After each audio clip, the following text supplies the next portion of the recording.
Welcome to another episode of Vital Doc Talk. And today on this episode, I have the privilege of interviewing Dr. Tessa Stark. Dr. Tessa, welcome to the show. Thank you for having me. I'm very honored. My pleasure. And I think this is a unique episode today because, your practice is fairly new. And so I feel like you see it from a fresh perspective. Yeah. Social media, et cetera, they're kind of things that you've probably been accustomed to a lot earlier versus them coming out while you were running your practice. So we can get into that. But first and foremost, why don't you tell us about your background and how you got into starting your own practice? Yeah. So my background before becoming a naturopathic doctor was I did a degree in physiology and pharmacology at the University of Saskatchewan. And throughout that degree, I just really just furthered my passion for the intricacies of the human body. And I became kind of a biohacker. So in my spare time, I would read research papers, different articles on how I could really optimize my own health. And so that became really my big passion. And, in my degree, I actually had the plan to become a dentist because both of my parents are dentists. But then towards the end of my degree, I kind of thought, okay, like what's something that would really align my purpose, my passion, and my profession? And I came across naturopathic medicine and literally gave me goosebumps when I read into it and did more research. So basically, I moved out to BC and pursued my degree in naturopathic medicine and became a naturopathic doctor. And for those that don't know, naturopathic doctors, basically, they have a really wide scope of practice. So myself being a naturopathic doctor, basically I am a general practitioner in a lot of ways. I can do everything from, give you nutritional intervention to pharmaceutical intervention. So we kind of, we always try to work from least invasive to most invasive, which is what I love. And we're always looking at the whole person and not just their symptoms. So, we're always looking at the root cause of disease, which is what really drew me to this profession. And we really put a huge focus on proactive medicine. So really getting ahead of, what your health could look like 10, 20, 30 years down the road. So my big focus is in longevity medicine, performance optimization. Awesome. Great intro. And, great letting us know what you do and what you're passionate about. So let's, I guess, just dive into the next section of marketing here. So for naturopaths, how do they traditionally do marketing and kind of what's worked the best for you today?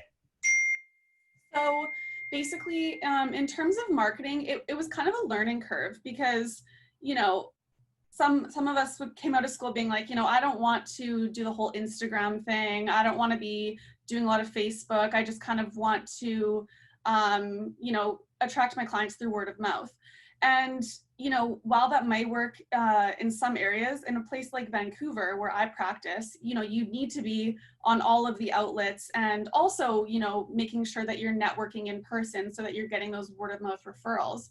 So it was a bit of a learning curve for me. And what I think I've realized, especially through COVID, was that people really enjoy, when you're coming out with content. So, especially through COVID, I was making posts on my Instagram, with really easily implementable tips that people could, do at home during quarantine. So, like ways to, optimize your sleep during quarantine, ways to optimize, your productivity, those kind of things, so that, people just had those tips, and then it kind of drew more interest to me as a practitioner for patients to come see me when they were able to, coming out of quarantine.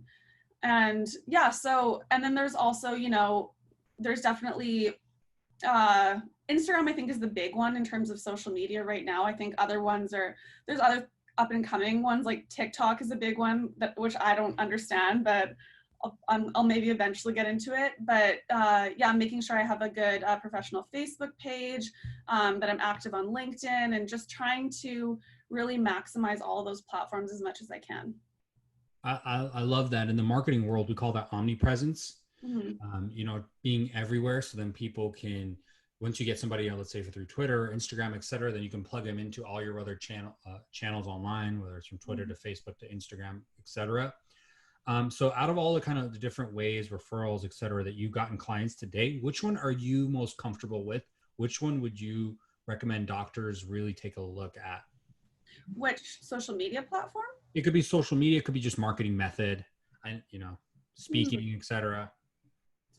Yeah, I think that I mean, like personally, I'm a bigger fan of Instagram over anything else. I think it's you can reach a lot of people in a lot of different ways on Instagram. Like, you can do posts, you can do stories, you can do IGTV. So it's kind of bringing like Facebook, YouTube, everything all into one, which is really nice. And you know, yeah, I think that there's ways to create a bigger reach through Instagram than there is through, say, Facebook. I would say, in my experience.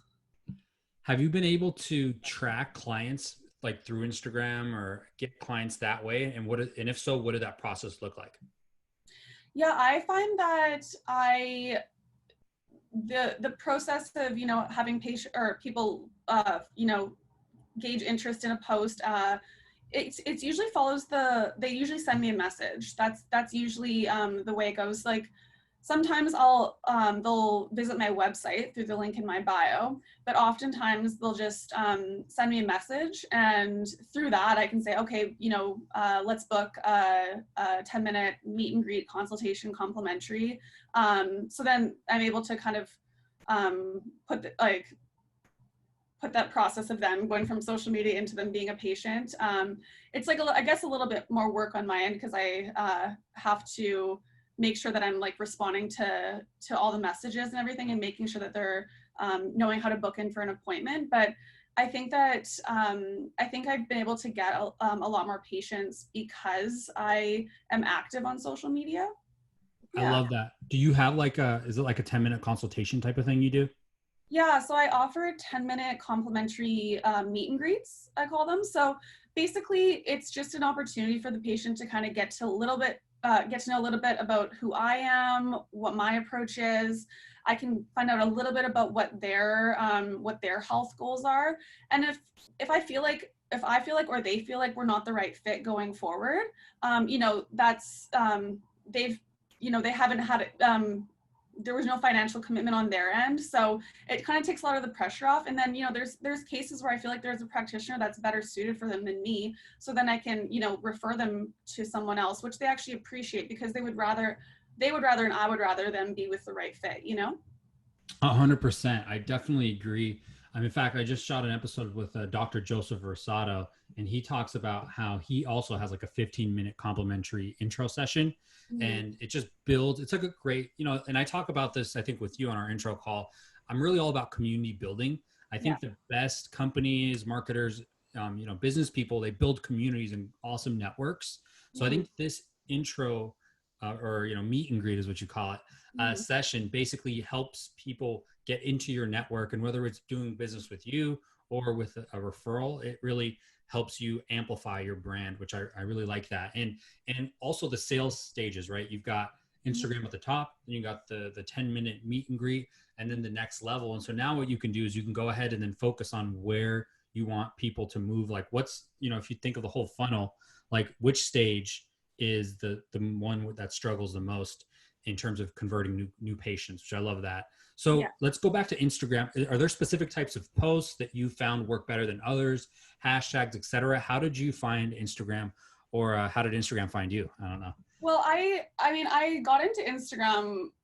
I'm trying to think, like probably 8 years ago or something. So, I used to kind of play around with the hashtags, but I don't know. Like, I never found that they like I'll still use them sometimes, but I don't necessarily feel like even when I look at other doctor accounts, like I don't think that people that use hashtags necessarily get more of a reach or get more followers.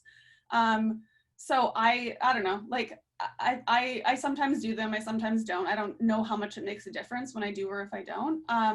I think that just coming up with a unique way to approach a subject gets more attention. So, yeah, for instance, like I just made a post about, you know, health span versus lifespan. And I had like a picture of me like doing a push-up or something. And it kind of like gauged some interest. And then I kind of like went into like, you know, what's the difference? Why does it matter? Why do I have this conversation with all my patients? And then people kind of get a sense of like, oh, this is how she practices.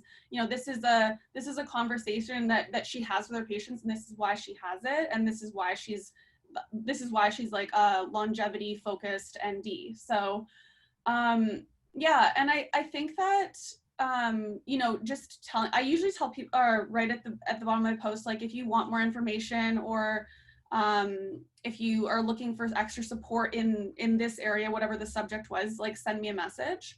And so I find that just saying that, I do get more response from that, because it feels more personal, and it feels like they can feel free to message me and I'll respond.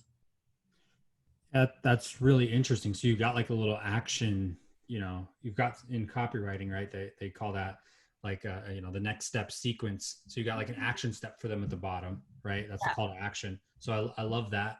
And then how many posts do you do a week? Do you recommend doctors start out with one post a day? Should they live on Instagram? You know? Um, I would say, I mean, I should be more like regimented, and like, you know, having like every 2 days, every day, whatever. So there's weeks that I'll post every single day, and then there's weeks that I'll post every 3 days. I would say that, you know, I'll never like I'll never just follow a schedule, you know, if it doesn't feel authentic. So if I don't feel like, oh, I really want to post about this right now, it's not going to be a successful post anyways, because it's, you know, whatever I write about isn't going to be right. So I do have to be inspired to post things, but I've actually over the last little while started like planning out my Instagram post, and I've used, what is, I'll look what the app is called, but it's like associated with Instagram. And I found it really helpful. It's called Feed Preview. So basically you just like plug in the photos, your next however many photos that you're thinking of putting in, and then you can see what they look like. So the layout, you know, looks pretty, and then you can kind of plan ahead. And then, you know, if today I feel like writing 3 posts, I'll just bank those, and then I'll say, okay, I'm going to release this one in 3 days, this one in another 3 days, so that I don't have to think about it. So yeah, I think that planning ahead a little bit does definitely help, because you don't want to be glued to your phone every single day. That definitely takes away from other things. That sounds great. And then is there a specific number of posts you recommend in a week? Um, Or I I guess it all depends on Yeah, what I think I've realized that posting every day is like a little too much for me, and I feel like I also don't get as many responses or as much engagement when I post every day, because I don't know, I feel like maybe it's just too much for people. So I think like every couple days or yeah, I would say every couple days is a good number. Because then then people still remember you, but you're not overloading them with information, I would say. Okay, that's awesome. I like that. Post every 2 to 3 days. Yeah, What and are I'll also add that like I like to incorporate a lot of things about my, not too personal things about my life, but I like to make sure that like I'm posting a lot of photos, you know, of myself, what I like to do, so that people can kind of get a sense of who I am. So, you know, I'm posting like boxing videos, I'm posting, you know, a trip with my family. Because I just find that when I go to a doctor page and I don't even know what they look like I'm just like, well, I don't even know who you are. Like, you post some pretty photos, but these could just be stock photos. Like, I don't really know, you know what I mean? Like, I don't know anything about you. So I think that when patients can see your page and kind of get a sense of not just what you do and what your focus is, but who you are as a person, I think that they're more likely to, you know, continue their health journey with you. 100%? You know, I think that there's a connection people need to build. Mhm. And what social media does is it humanizes everybody because it brings us closer. And so, for example, I'm a little extreme with it. So I have everybody I do business with, and I add them all on Facebook, etc. Or at least I try to go on LinkedIn to Facebook. And because we're all human, you know, we all have a couch and a bed and a cat and all that, whatever, right? Mhm. So I think that it actually really helps people connect to you, especially if you're living your brand. I Yeah. think in the olden days, the olden way of marketing was those two things are separate. Business and your personal life are separated. And then Mhm. today, especially people now working from home, even, right? You can actually integrate the two. And we can, I don't wear a suit. I probably, if this was 40 years ago, I'd have a tie. Yeah. So I think that's awesome, living your brand that way. Yeah. What are your tips on getting more followers? Do you have a follower count? Do you even care about followers? Is it all about depth versus Um, amount of followers? I mean, I don't necessarily like I do, and I think that you look like you have more credibility when you have more followers for sure. I'm more likely to follow a doctor account that has a lot more followers than one that has a 300. Just because I kind of feel like, oh, other people, it's not necessarily backed up by anything other than the fact that, like, oh, other people think they're impressive, they must be impressive. Um, Social proof. yeah, so the optics of it look good. So yeah, I care about followers, but also it has to be the right kind of followers. So um yeah, so of course, you're always going to get those people that don't necessarily follow your page for maybe my page for the doctor content, and maybe they're not going to become a patient, but I don't really mind, yeah. Yeah, they call that. So we call that moving the free line. I think this guy named Eben Pagan started that, and basically, there's going to be even me, right? Like I've got this podcast, it's free, etc. Warning people, we are a marketing agency and we work with doctors specifically. We love working with them because of our value care. But like, it's okay if you have people that are free that don't always do business with you. Not every single person needs to convert, right? So you're going to have fans and other people. And I think the trick there is to find ways you can collaborate with them. And it doesn't have to be like a direct money for, service type thing. Like I'm not trying to convince every single doctor I talk to and hard sell them on SEO and cold email spam and all that. Yeah. But I think that is awesome that, you do recognize that there's this differentiation. How do you qualify somebody on Instagram that is like a client? Do you have an avatar, and then do you approach them? Do you DM them, or what's that process look like? Or do they uh, reach out to you, and is it mainly inbound marketing, and so you really focus on that content? yeah, do you mean, do I message someone that I think could be a potential patient? Yeah, because um like people have, it's like, so I have an ebook, right? Shameless plug, guys. It's like every episode I annoy the audience with it, but basically, so people fill out the ebook, right? I'll get maybe 2 to 3 doctors a week. And so I was thinking, like, man, maybe I could invite some of the doctors on my podcast, right, to build an even better relationship, whether that's a direct client or not. Do you think about that, like a DM offer or anything? Has that gone through your mind? What's your thought process there? yeah, I haven't really thought about that. Yeah, that's a really good question. I think that I would like, my kind of next step at some point is I definitely want to come out with like a short, easily digestible ebook that can be on my landing page of my website, so that you download this ebook, and then you are kind of automatically subscribe to my mailing list, and then I have like some sort of like a monthly newsletter that I send out to whoever, and then that's kind of another avenue for people to potentially book a consult with me. But yeah, your idea is interesting as well, for like doing it through Instagram. Yeah, for me, it's all about building a community, whether it's Instagram, SEO, your website, Twitter, whatever, right? And obviously, I'm a marketer and I love marketing, and this is my third company, and getting clients is the number one thing. But once you connect with someone, or even once when somebody pays you, I would say even just once when you connect, that's when you start. That's when the whole relationship starts versus, just, oh, I have a big mailing list. And like, like to quantify, um, or I don't like to just quantify them for X amount of money per person. There's Yeah. really more than that, right? There's finding ways to create more value. Mhm. So, we obviously have I want to respect your time. We don't have too much time left. So how's coronavirus impacted you and your practice, and what kind of challenges have you faced? How have you overcome them? So it definitely impacted a lot of doctors, and definitely a lot of naturopathic doctors, because we are entrepreneurs. Like, we have to I work for a couple clinics, but clinic owners definitely were struggling during this time.